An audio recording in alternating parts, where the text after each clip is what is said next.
Kameme TV.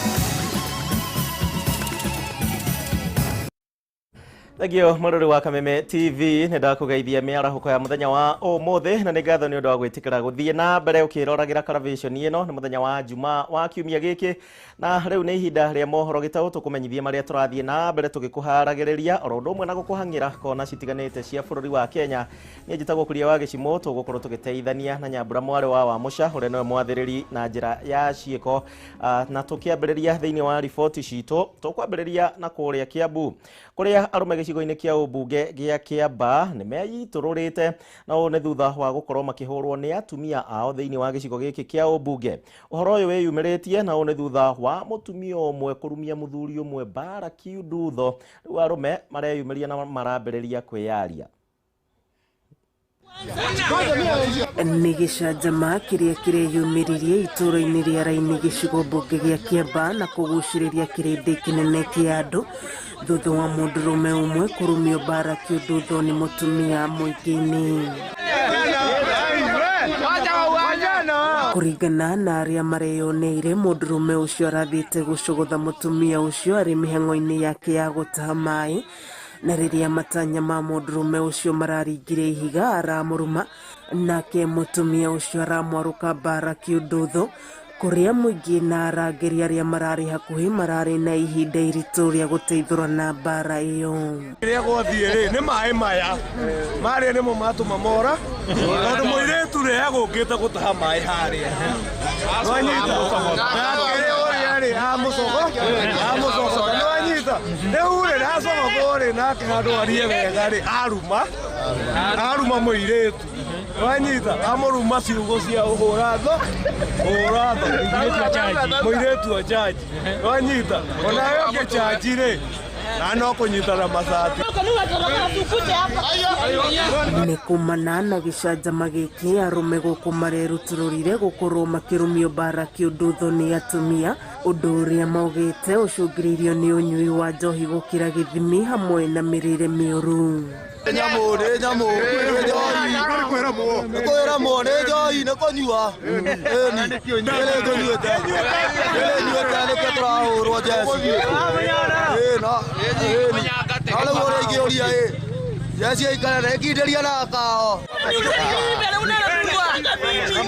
Gicigo giki gia Kiamba ni kimwe kia iria itongoretie hari unyui na uhuthiri wa dawa cia kurevia makiria kuri mbeu njithi kaunti-ini ya Kiambu kuria riu moritio kunyihanyihia muhuthirire wa indo ici niguo gwithema maundu ta maya.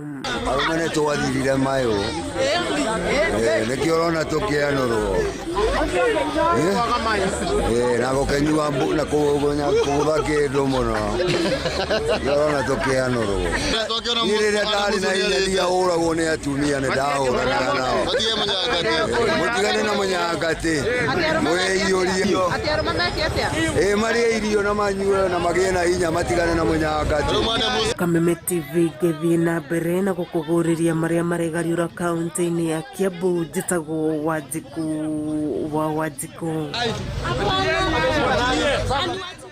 Aya cio gwiciria mutumia ni moru muno ucio. Aya tuthie na mbere.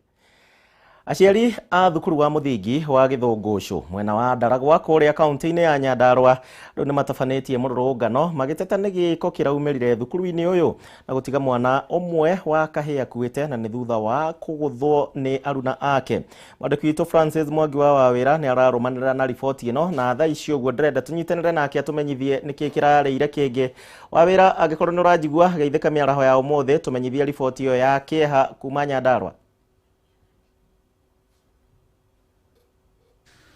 Thengio makira ndirage kwamukira wege mokwo kuma guko itura-ini ria Githungushu na haha turi ni nja wa thukuru uyu uria aciari a guku ni marateta na njira itiganite. Ihi ngwende tukorwo tukinyitanira nao ihi makorwo magitutariria niki gitumite makorwo makioya mathigi na iguru matagukorwo na kana niki kiratuma makorwo meyumiriti na muthenya wa umuthi. No wambe na rito ni kukunyitanira nie njitagwo Grace wa Ngari muciari wa cukuru ino ya Githungushu na kira gitumite tumire guku maandamano ni ciana ni mwana witu umwe urakwirire thini wa thukuru ino na ni turaigwa tuturitwo muno tondu mwana witu ndanona kihoto giake na tukaiga korwo mwana witu ni aroirwo makinya ma gutwarwo thibitari ni tungiratangiirwo mwana witu na tungiri nake haha na riu thaa ici mwana witu ndari kuo tati nginya kwina ciana ingi cianagira mathina kou na itionaga mundu wa kumateithia koguo twi na ruo ruingi muno turi aciari a Githungushu tukienda guteithĩrio ciana citu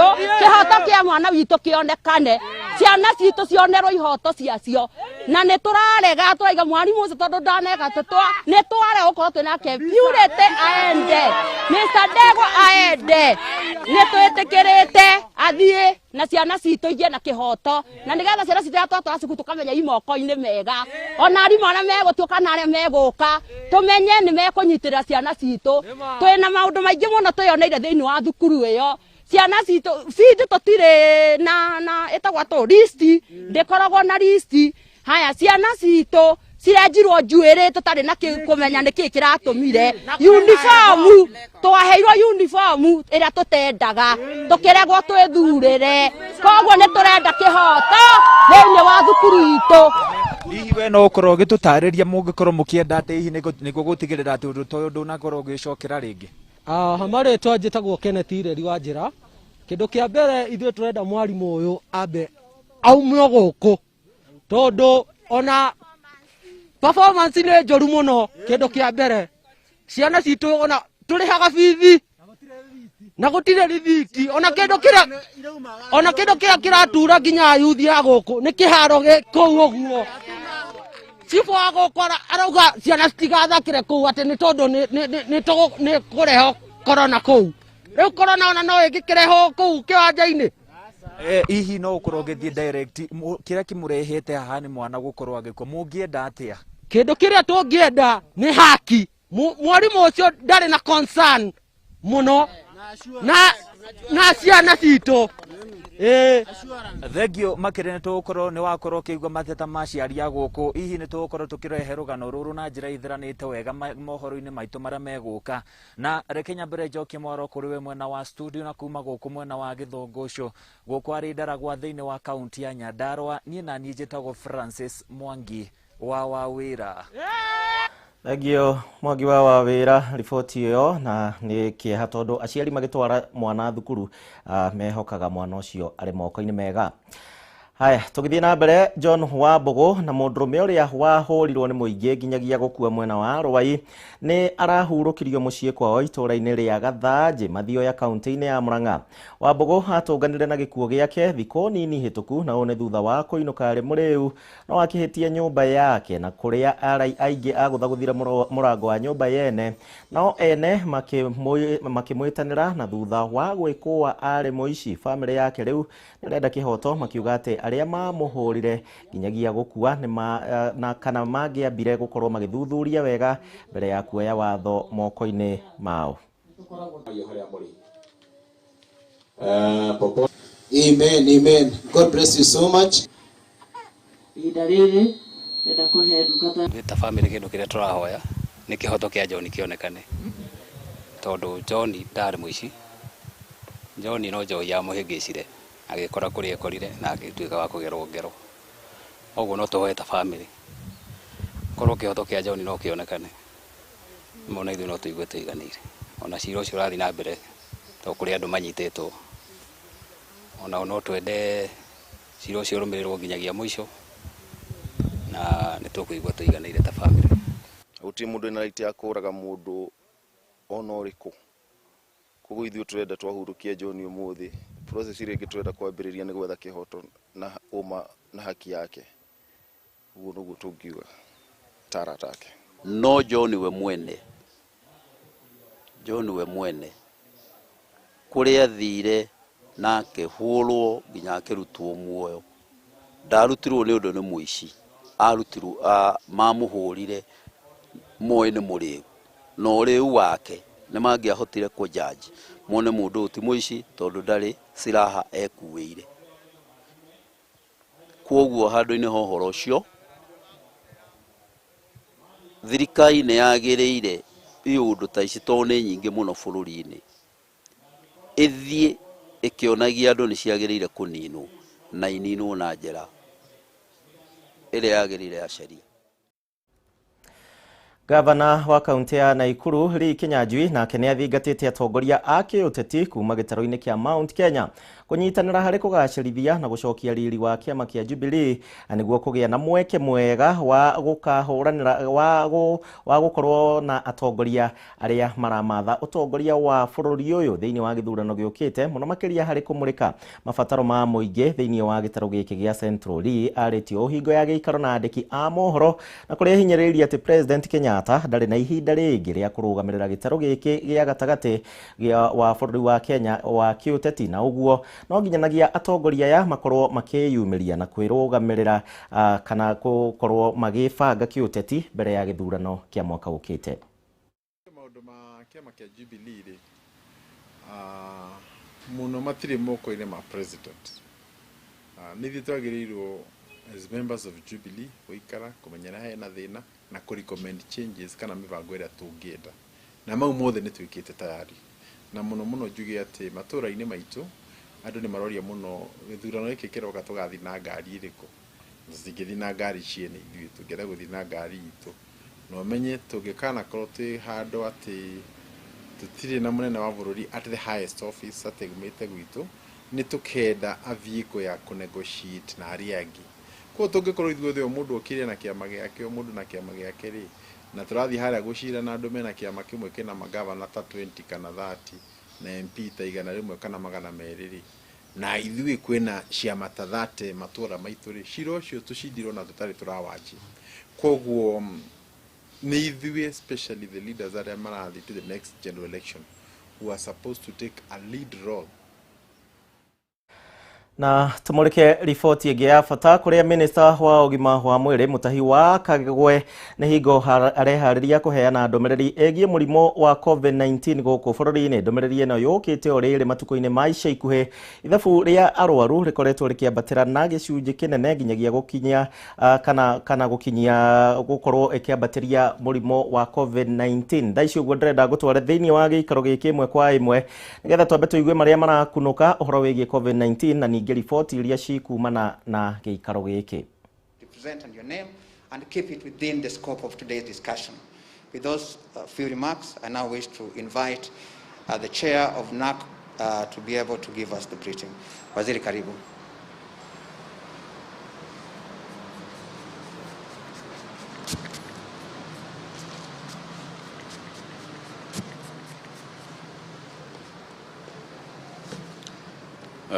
Thank you very much, ladies and gentlemen, the IG, Head of Public Service, members of the Fourth Estate.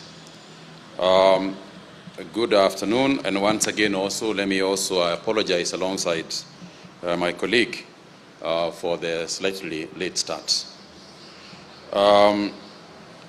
Fellow Kenyans, the number of cases of COVID-19 has in the recent days risen sharply countrywide, signaling an urgent need to review and emphasize some of the mitigating measures put in place at the end of June of this year.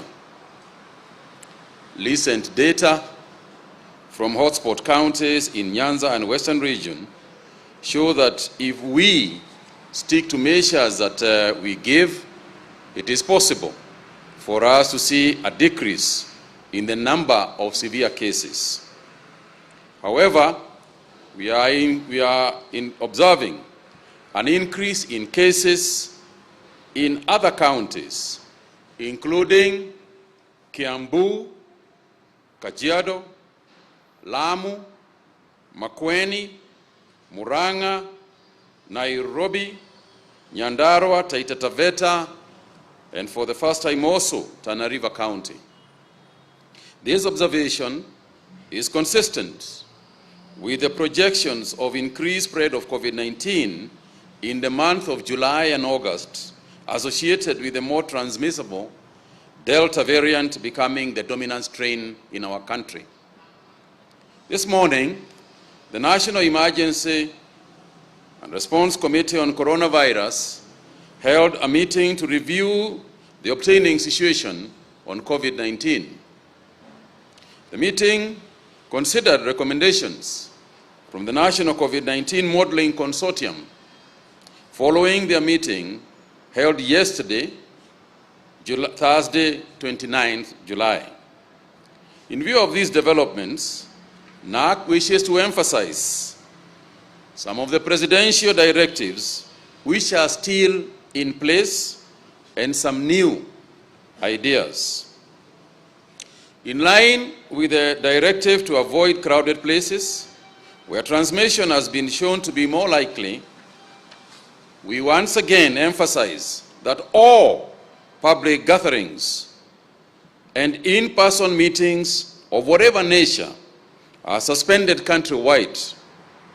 In this regard, all governments, including intergovernmental meetings and conferences, should henceforth be converted to either virtual or postponed.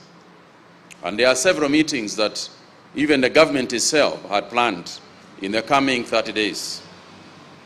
All forms of physical congregational worship in the country, churches, mosques, and temples, be permitted as per the guidance of the Interfaith Council and the interfaith protocols that have been developed, but which in the recent past seem to have been abused. In-person worship should be limited to 1/3 of the capacity of the venue in strict adherence with the guidelines and protocols of the Ministry of Health. While indoors, maintain a physical distance of at least 1 meter between people. It is not enough that we have 1/3 of the people inside the church. The idea is to distance. That's why we have got 1/3. So there should be at least 1 meter between people. All restaurants and eateries to ensure that they operate in strict adherence to the protocols provided by the Ministry of Health. Again, there seems to have been a move backwards as far as that particular measure is concerned. There will be strict adherence to the measures. The hours of the ongoing national curfew to continue across the country from 10 p.m. and 4 a.m. This applies now to the counties in the Lake region as well. All employers, including public and private sector, government offices, business and companies, be directed to allow employees to work from home with the exception of employees working in critical or essential services until further notice. All healthcare workers are directed to use the recently revised Ministry of Health national guidelines for case management of suspected or confirmed cases of COVID-19. Members of the public are strongly advised against self-medicating and the use of over-the-counter medicines for treatment of respiratory tract infections, and to seek medical attention from qualified healthcare workers. We have lost a few individuals as a result of not following this particular measure. We continue to implore all Kenyans, including those who have received the COVID-19 vaccines, not to let their guard down and urge them to avoid unnecessary movements and gatherings, employ physical distancing, observe strict hand hygiene, and the proper passionate use of face masks both indoors and outdoors. Recent reports globally indicate that even persons who have been vaccinated can contact the virus.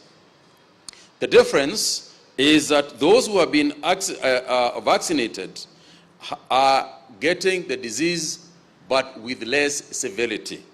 So it is advised that whether you have been vaccinated or not vaccinated, that you observe the rules as have been spelled out. As the government continues to make every effort to avail vaccines, we strongly encourage Kenyans to get vaccinated against COVID-19, as will be guided from time to time.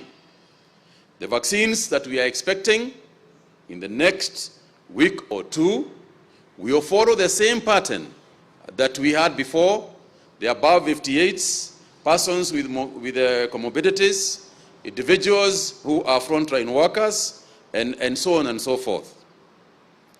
The committee also noted with concern the weak link in the fight against the epidemic is a non-compliance of individuals to containment measures and protocols and enforcement of the same. The committee therefore urges every Kenyan to take individual responsibility and be part of the solution.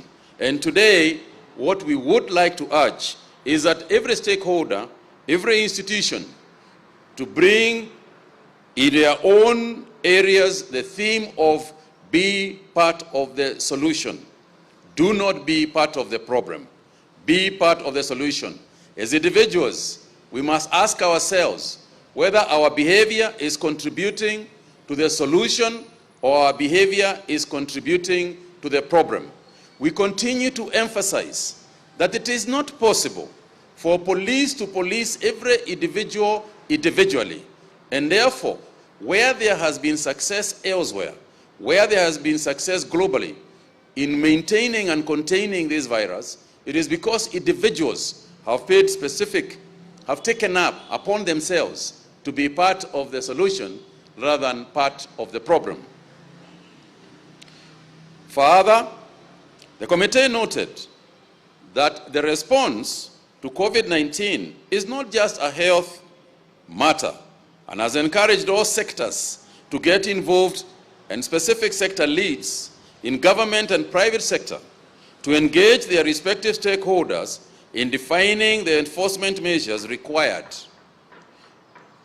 Sectors of particular interest are trade and industrialization, transport, education, interior and interfaith council. Sectors will lead in addressing the country on these measures in the following few days. With regard to the education sector, the current evidence and data does not reflect increased cases among learning institutions, notwithstanding the morbidity and mortality among school-going children has been extremely low.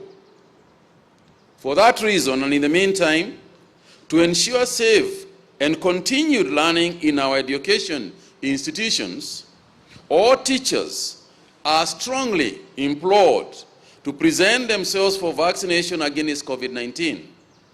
This is to safeguard not only the future generation by ensuring that we continue with the education in our schools, but also is to protect the teachers themselves, particularly those of above 58 who we have continued to implore to work from home.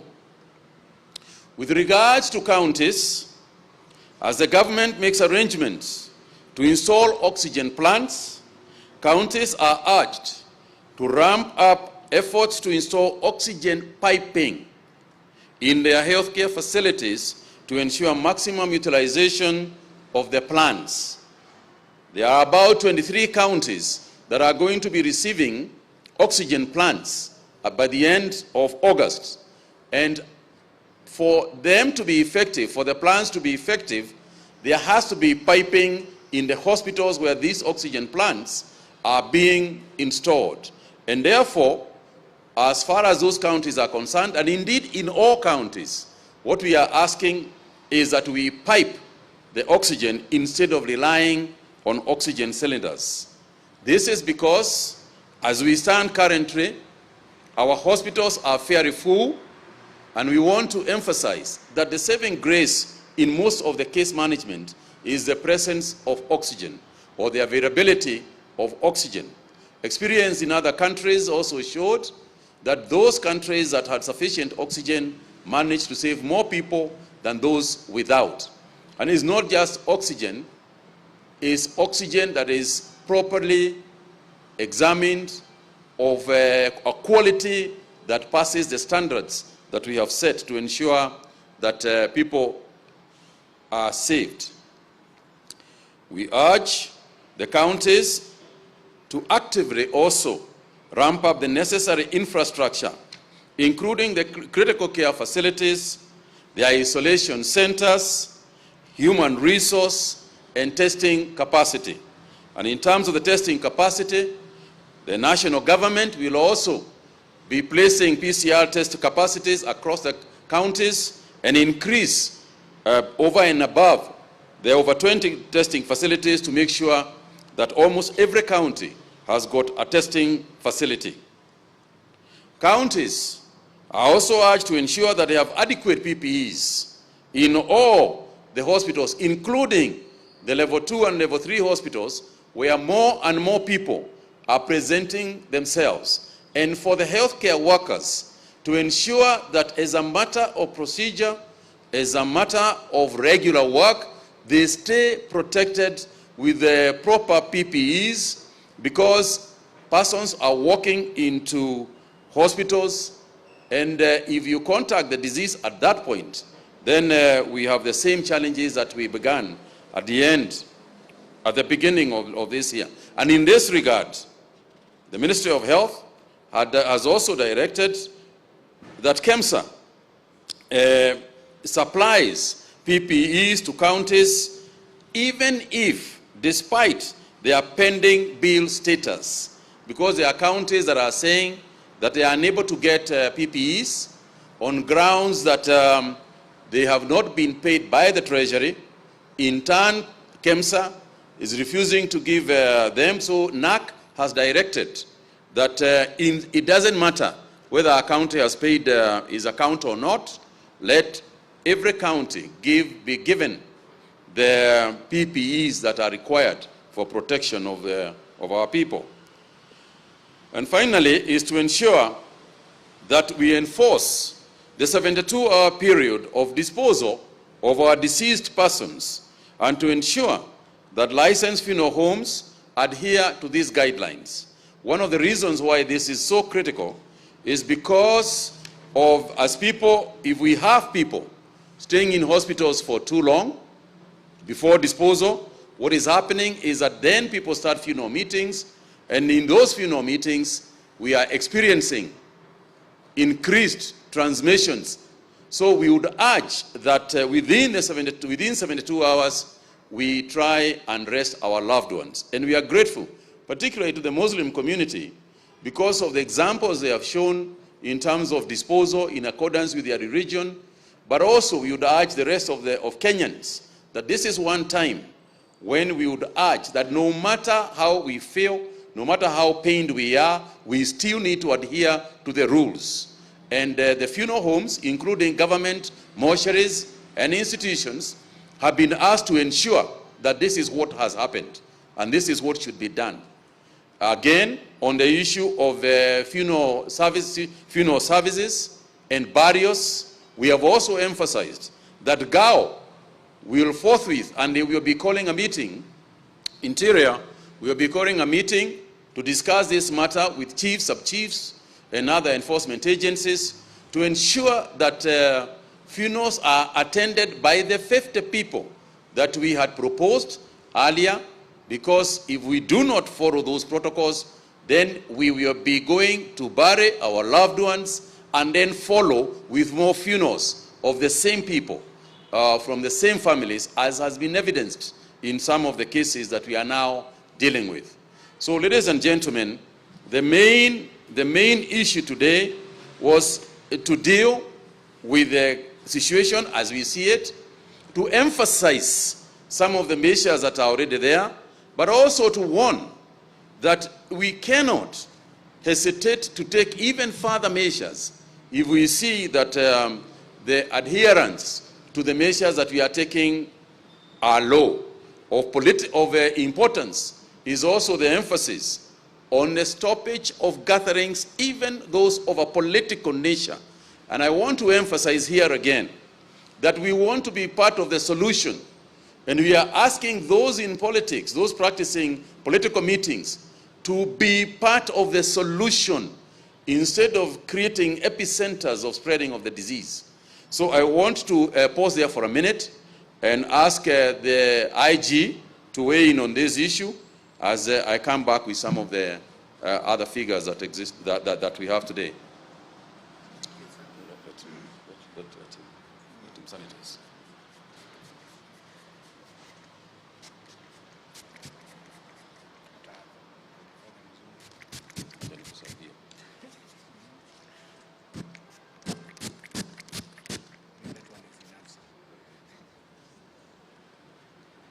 Thank you, CS.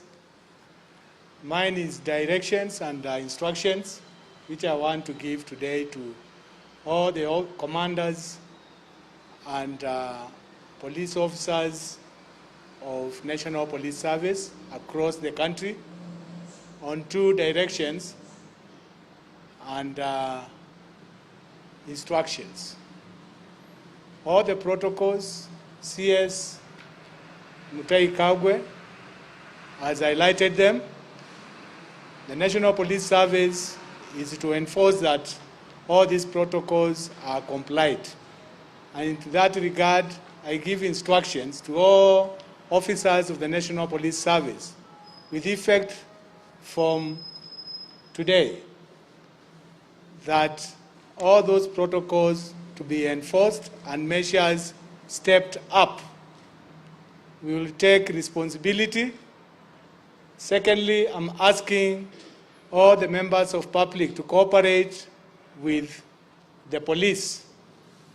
You keep yourself safe, and I promise and assure you that you have no problem with police. Be in the right place at the right time. During the curfew, I would urge all the members of public to stay at home. I have no other new instruction I'm giving because my simple job is to enforce there's no public gathering, political rallies. We are not going to have discussion of these matters. Officers take instruction on this, including the commanders. Those meetings have already been prohibited. Ours is to ensure that no such gatherings which endangers the life of the other citizens. You play your part as members of public. The officers of National Police Service will also be able to cooperate with you. When you don't cooperate, we will use all measures to ensure that you are going to cooperate. All the protocols have been stipulated, highlighted. The members of National Police Service is to enforce them. And I give direction to all commanders to ensure compliance of all those protocols. Asanteni sana.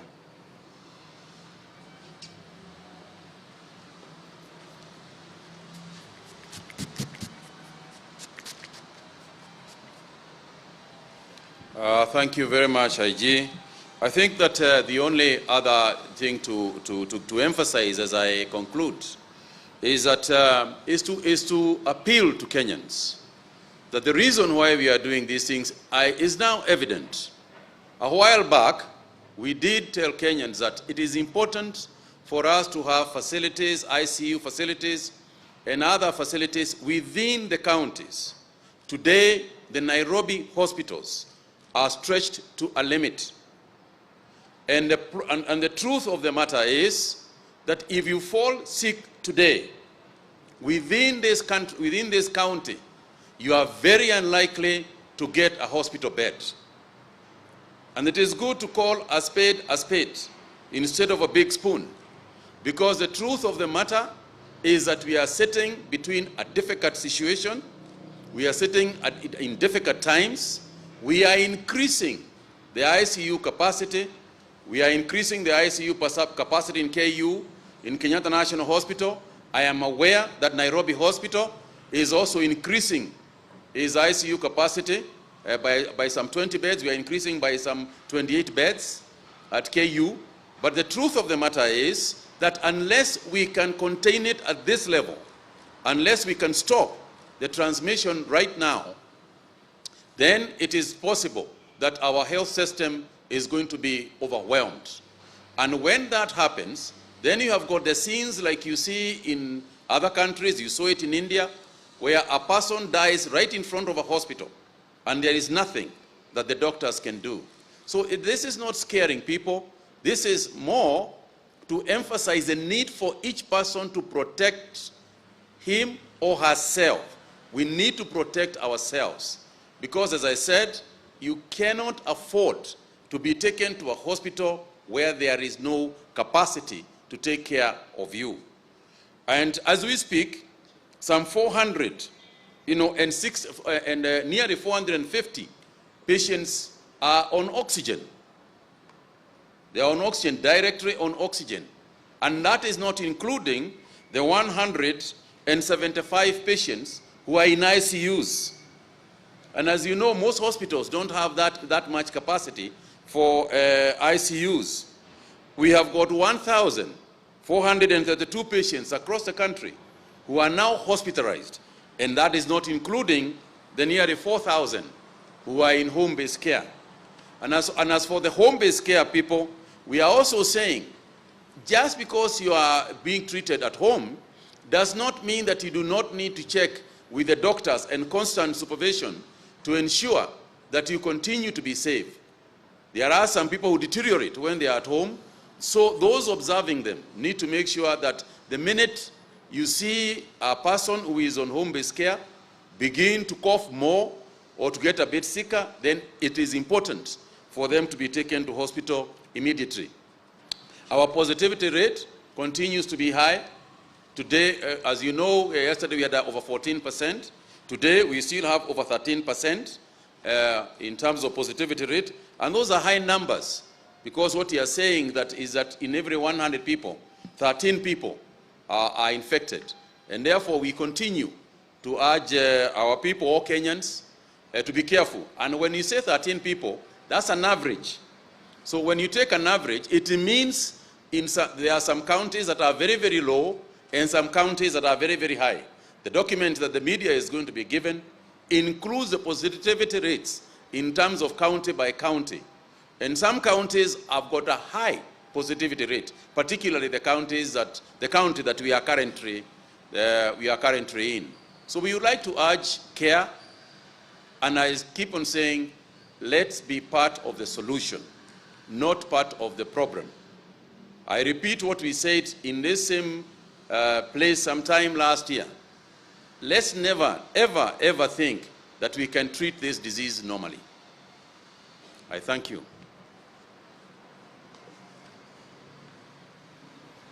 Thank you very much, Waziri.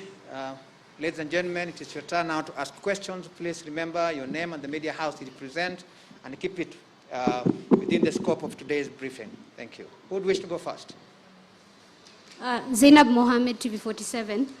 Bonasies, on the ban on political gatherings, it has been placed before, and yet we have seen political rallies being conducted countrywide.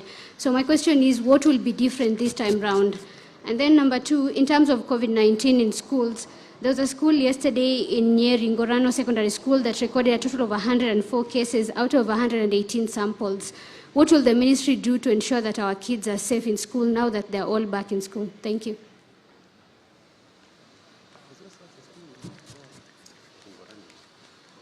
My name is Chemutai Goin from Citizen TV, and I just have one question. Some studies internationally have shown that Moderna and Pfizer seem to be quite effective on the Delta variant.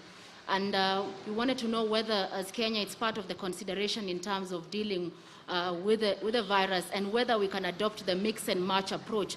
And if we are to do that, is there an order in which the vaccine will be administered? Because some studies have shown that you start with AstraZeneca, then you go to Pfizer or Moderna. Thank you.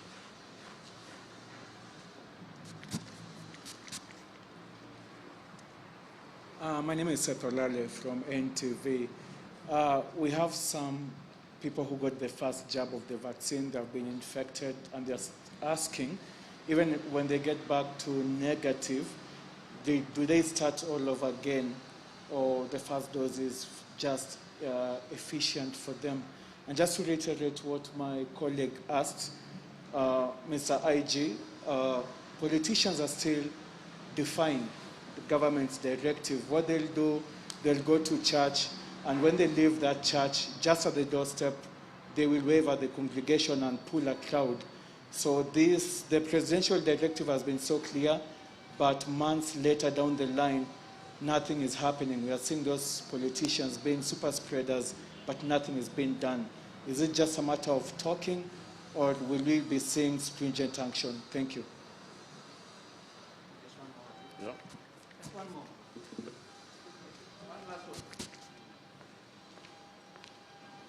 My name is Philip Murutu from K24 TV.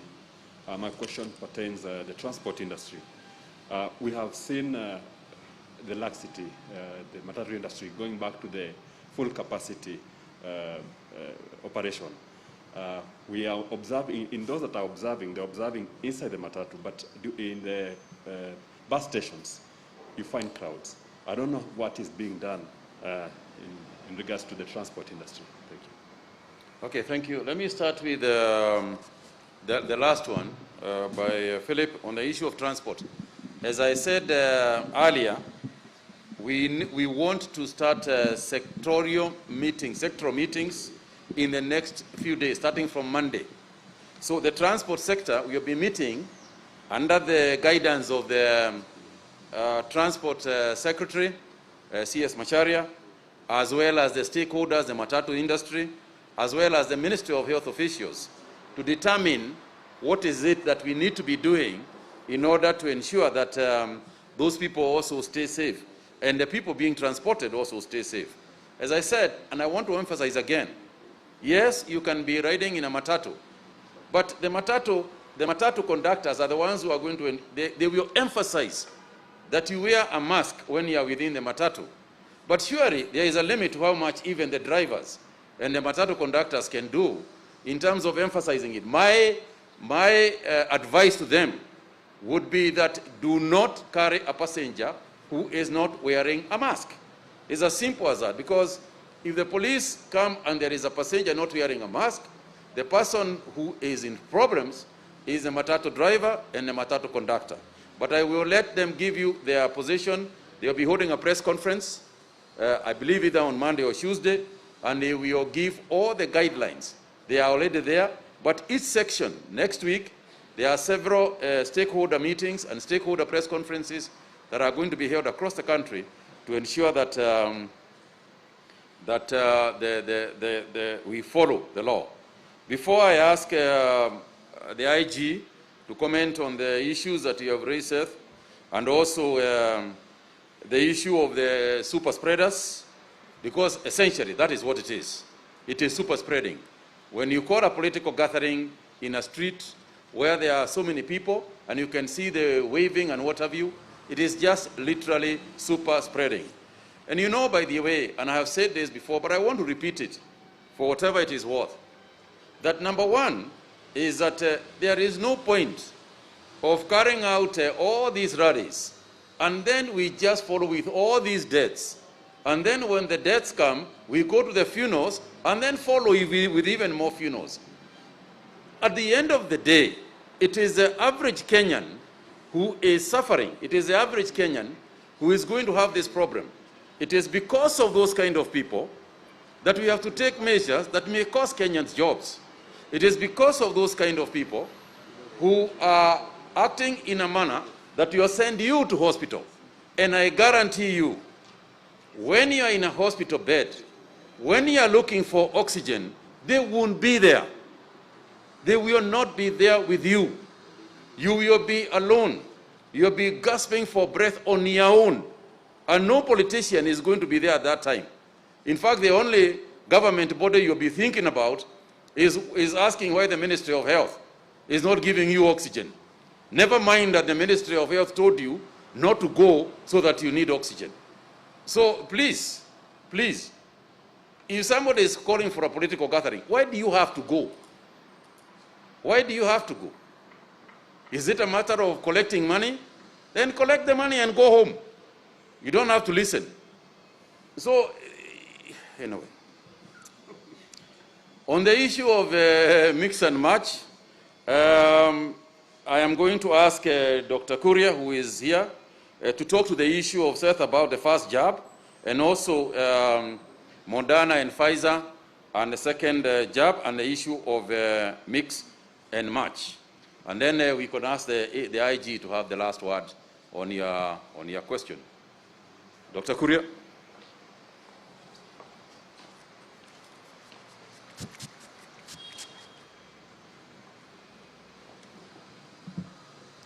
Thank you very much, CS, members of the Fourth State.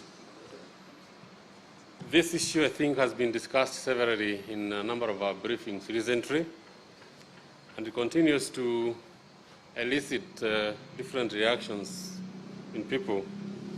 And I think it's based on a study conducted, a few studies though, that have shown more efficacy of certain vaccines given one following the other. I think specifically it was about Pfizer given after AstraZeneca showing more efficacy and probably eliciting more immune response. And therefore a few jurisdictions adopting that mode of mix and match, AstraZeneca, then followed by Pfizer. There are, of course, certain regulatory issues that will arise from that, and that the National Task Force on the vaccine rollout is addressing, noting that the WHO has not given any specific recommendations on this mix and match, and different jurisdictions have been left to issue guidances that are country-specific based on those few studies that have been done. As a ministry, also based on our shortages in vaccines and the supply chain challenges that we have, I'm sure that I can confirm to you that the National Task Force on Vaccine Rollout is considering this and the best option they're going to adopt, and this will be advised in due course. In the meantime, we are still encouraging that those who got AstraZeneca initially, it's encouraged that you still get your AstraZeneca if you can get it. As we continue, we advise them later on how that mix and match is going to work in the country. You are also aware about the issue about recent concerns, initial concerns of the effectiveness of the AstraZeneca vaccine on the Beta variant, which I think has since been debunked. And the vaccines that we are using today, AstraZeneca, I think are effective against other variants that we've identified here. I think we have notified earlier that all the variants are prevalent, are circulating in the country, the Alpha, the Beta, and the Delta. Although, as we have advised earlier, the predominant variant right now is the Delta variant. And whatever vaccine that we are using today is still effective against that Delta variant. We continue, of course, studying our data, and we have introduced new case investigation forms so that we can look at whether we are getting any clients getting infected even after vaccination, which again, once analyzed, we look at how effective our vaccines have been against this infection.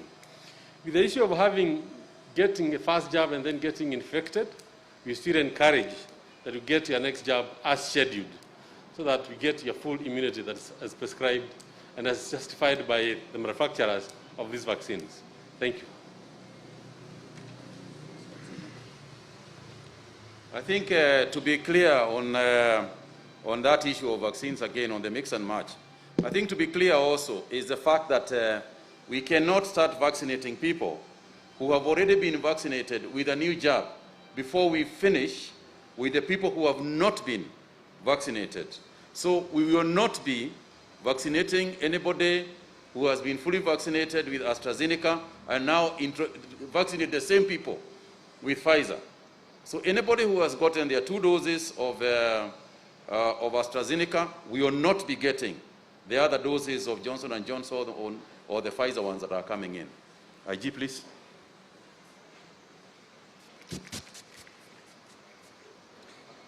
Thank you, CS. I need to clarify on the issue of the political rallies. And in my announcement and directions and instruction I've given to all members of the National Police Service, I was very clear. These meetings, according to the MOH protocols and presidential directions, stands banned. And the members of the National Police Service will enforce those directives exactly the way they are. I also asked cooperation from the members of public, Wananchi and Kenyans, that keep your compliance and cooperate with the members of National Police Service. We'll have no problem. I've given and renewed the direction with the effective from today. I would like to see all those meetings, wherever they will attempt to take place, that are stopped. That is very clear, and we'll continue engaging with the members of public. And I advise, don't attend the meetings, so that you also keep yourself safe. Keep yourself safe from the disease, and also keep yourself safe from any enforcement measures. And that will make the work of the two parties simple and easy to comply. It's a super spreader. Everybody is keen on this danger. And simply the members of National Police Service is to ensure that everybody keeps safe.